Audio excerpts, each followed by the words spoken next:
Praise the Lord. सभी को जय मसीह की। पिता परमेश्वर को हम धन्यवाद देते हैं कि फिर से उसने हमें एक मौका दिया कि हम उसके वचन को और आगे सीख सके।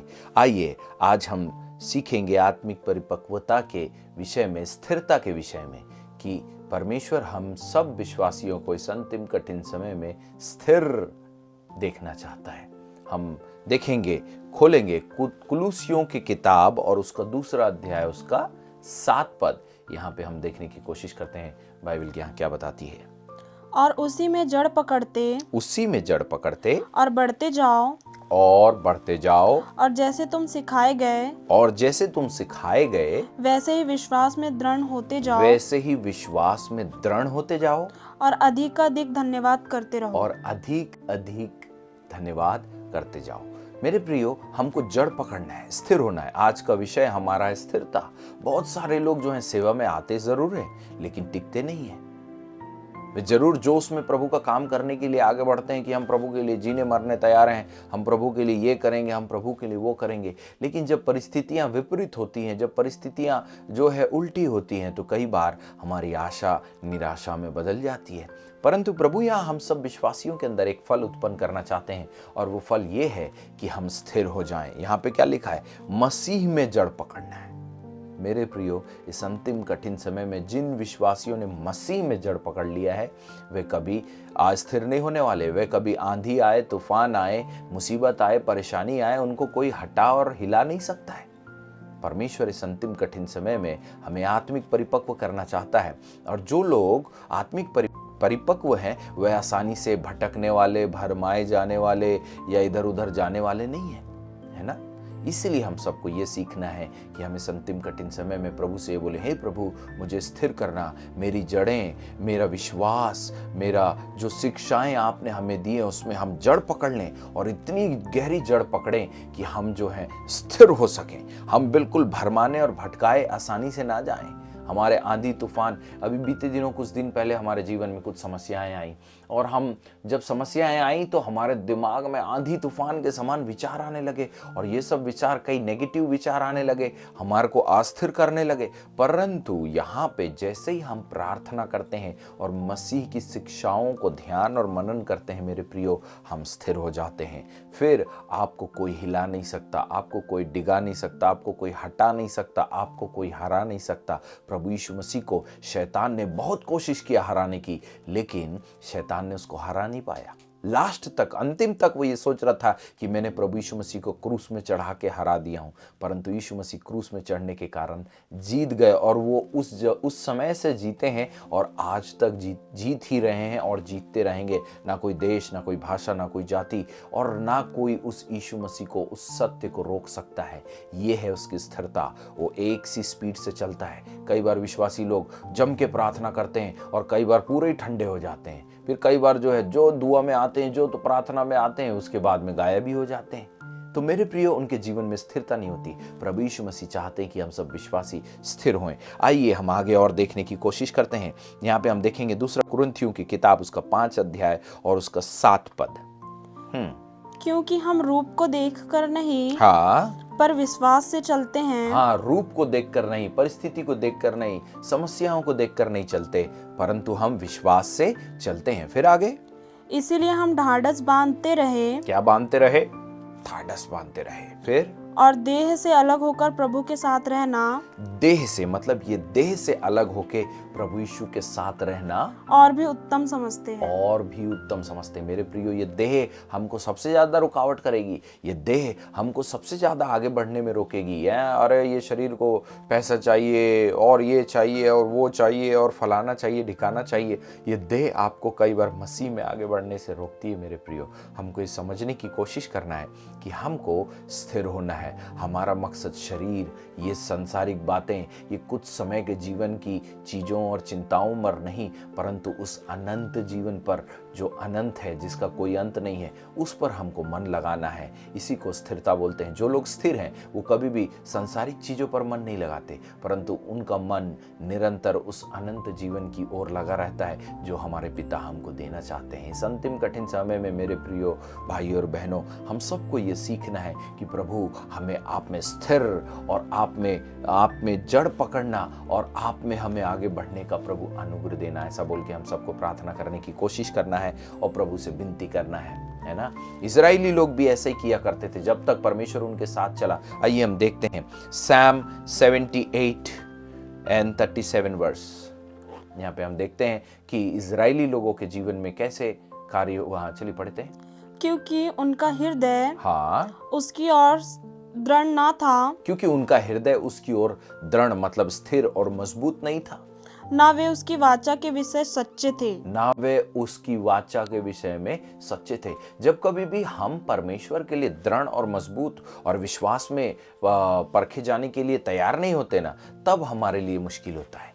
इसीलिए मेरे प्रियो, हम सबको स्थिर और मजबूत और दृढ़ होना है ताकि चट्टान के समान हमको कोई हमारे विश्वास से हिला और डगमगा ना पाए। हम चंद पैसों में बिक जाते हैं, हिल जाते हैं, थोड़ी सी बेइज्जती में हम प्रभु को छोड़ देते हैं, थोड़े से नुकसान में हम बोलते हैं हमारे प्रभु ने हमको छोड़ दिया। अय्यूब के साथ कितना कुछ हुआ, लेकिन वह चट्टान के समान स्थिर था, एकदम मजबूत था, उसको किसी ने नहीं हिला पाया। यह हम पौलुस के जीवन में भी देखते हैं, है ना। चलिए हम आगे देखने की कोशिश करते हैं। प्रेरितों के काम उसका 20 अध्याय उसका 18 और 19 पद हम देखते हैं। यहाँ पे क्या बोलता है स्थिरता के विषय में। जब वे उसके पास आए तो उनसे कहा, तुम जानते हो कि पहले ही दिन से जब मैं आसिया में पहुंचा, हाँ, मैं हर समय तुम्हारे साथ किस प्रकार रहा, किस प्रकार रहा, अर्थात बड़ी दीनता से और आंसू बहा बहा कर और उन परीक्षाओं में जो यहूदियों के षड्यंत्र के कारण हाँ, मुझ पर आ पड़ी, मैं प्रभु की सेवा करता ही रहा।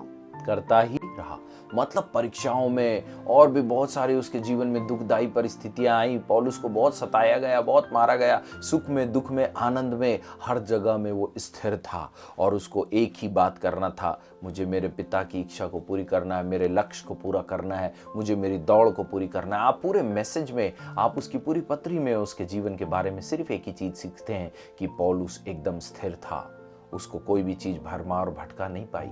आजकल विश्वासी लोग आसानी से भरमाए जाते हैं, आसानी से भटकाए जाते हैं। मेरे प्रियो, आसानी से भटकना नहीं है मेरे प्रियो, आपको स्थिर रहना है। यह है पौलुस को बहुत सताया गया मेरे प्रियो। वो लिखता है अपने वचन में, मैंने इतने बार मार खाया, मैं इतने बार जेल गया, परंतु फिर भी मैंने इन सब बातों को वैल्यू नहीं दिया। मैंने उन बातों को, जो अनंत जीवन को मुझे जो दिख रहा है, उसके सामने ये सब शारीरिक समस्याएं, तकलीफ, परेशानी कुछ भी नहीं है। ये है उसका दर्शन, ये है उसकी स्थिरता। आज हमारी स्थिरता, हमारा पैसा, बैंक अकाउंट, हमारी इज्जत, हमारा क्रेडिट, हमारा नाम, हमारी शोहरत, हमारा ये, हम इसको सोचते हैं स्थिरता।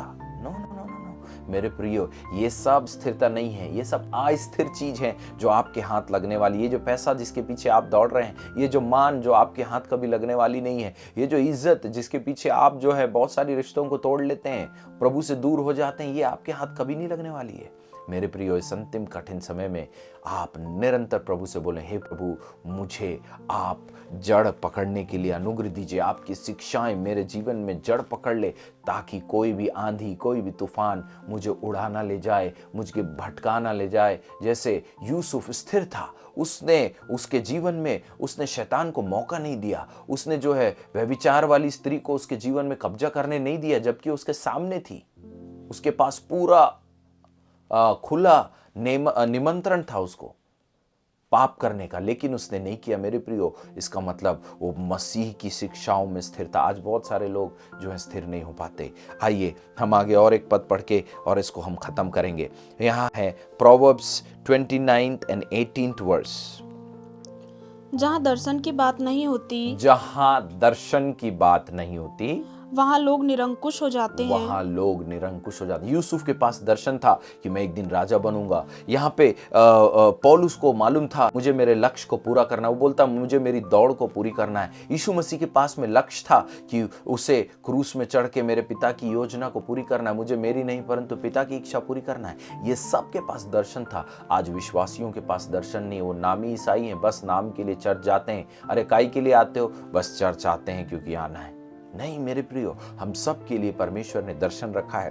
उस दर्शन को पूरा करके स्थिर होके हमें उस काम को पूरा करना है मेरे प्रियो। ऐसा हमें समझना है। आगे क्या लिखा है हम देखते हैं। और जो व्यवस्था को मानता है और जो व्यवस्था को मानता है वह धन्य होता है। वह धन्य होता है। फिर से पढ़ना इस वचन को।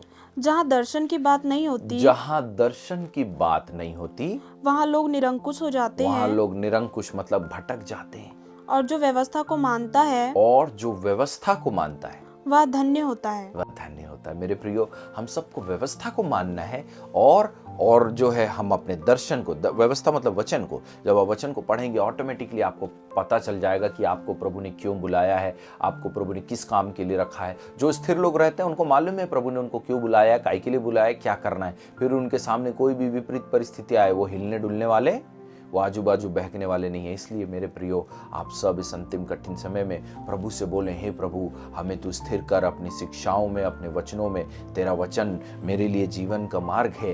प्रभु इस हृदय में आपका वचन जड़ पकड़ने पाए, ऐसा बोल के हमको प्रार्थना करना है। आइए हम प्रार्थना करते हैं। अपनी आंखों को हम बंद करें और हम प्रार्थना करेंगे। हे पिता परमेश्वर, प्रभु आज जितने भी लोग इस वीडियो को देख रहे हैं प्रभु, उन सबको आप स्थिर कर दीजिए पिता। और आने वाले समय में प्रभु आंधी आए, तूफान आए, परीक्षा आए, विपरीत परिस्थितियां आए, उन सब में प्रभु ये स्थिर होकर निरंतर अपने लक्ष्य को, अपने दर्शन को, अपनी योजना को जो आपने इनके लिए रखा है प्रभु, वो पूरा करने के लिए ये निरंतर दौड़ते जाएं पिता। यूसुफ भी जब आपने उसे दर्शन दिखाया तो वे बहुत छोटा था, परंतु उसे नहीं मालूम था कि उसे एक लंबी यात्रा करने के बाद एक राजा बनने का मौका मिलेगा, परंतु उसे उसका दर्शन याद था। इसीलिए वो जेल में रह पाया, इसलिए वो कुएं में रह पाया, इसीलिए वो विपरीत परिस्थितियों में रहकर भी वचन को अपने जीवन में पालन करते हुए इस आशा में चलते रहा कि प्रभु ने मुझे कहा है कि मैं एक दिन राजा बनूंगा। और एक दिन वे राजा बनता है और वे राजा बनने के बाद में प्रभु की योजना को अपने जीवन में पूरा करता है।